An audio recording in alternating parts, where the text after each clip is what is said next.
শবনম বুবলিকে ঘিরে গত কয়েক মাস ধরেই ঢালিউডে গুঞ্জন চলছিল দ্বিতীয়বার মা হতে দেশের বাইরে পাড়ি জমিয়েছেন তিনি।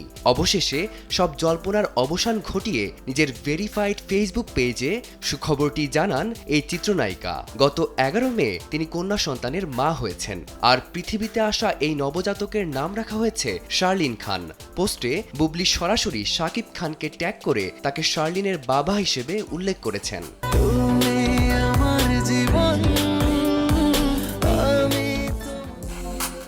তবে বুবলির এই ঘোষণার 24 ঘন্টারও বেশি সময় পেরিয়ে গেলেও শাকিব খানের পক্ষ থেকে আসেনি কোনো প্রকাশ্য প্রতিক্রিয়া।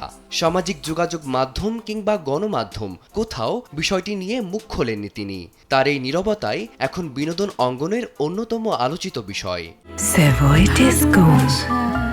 Indulgence redefined.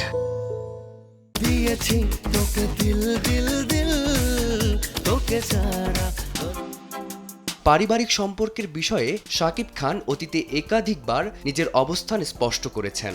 বিভিন্ন সাক্ষাৎকারে তিনি বলেছেন, অপু বিশ্বাস ও বুবলি দুজনেই তার জীবনের অতীত অধ্যায়। তাদের সঙ্গে সম্পর্ক পুনরায় জোড়া লাগার সম্ভাবনা নেই বলেও মন্তব্য করেছিলেন তিনি।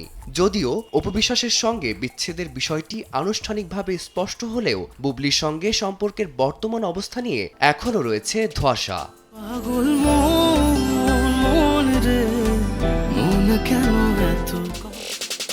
এমন পরিস্থিতিতে শাকিবের নীরবতা নতুন করে নানা প্রশ্নের জন্ম দিয়েছে। সদ্য জন্ম দেওয়া কন্যা সন্তানকে ঘিরে কি বদলাবে তার অবস্থান, নাকি ব্যক্তিগত সম্পর্কের সমীকরণেই তিনি পালন করবেন পিতার দায়িত্ব? এমন প্রশ্নই ঘুরপাক খাচ্ছে ভক্ত অনুরাগীদের মাঝে। তোমাকেই জেনেছি আমার পৃথিবী, তুমি সবার নজর এখন শাকিব খানের দিকে। তিনি কবে মুখ খুলবেন আর তার বক্তব্যে এই আলোচিত অধ্যায়ের নতুন কোনো মোড় আসে কিনা সেটাই দেখার অপেক্ষা। ফারদিন মাঝার, সময় সংবাদ, ঢাকা।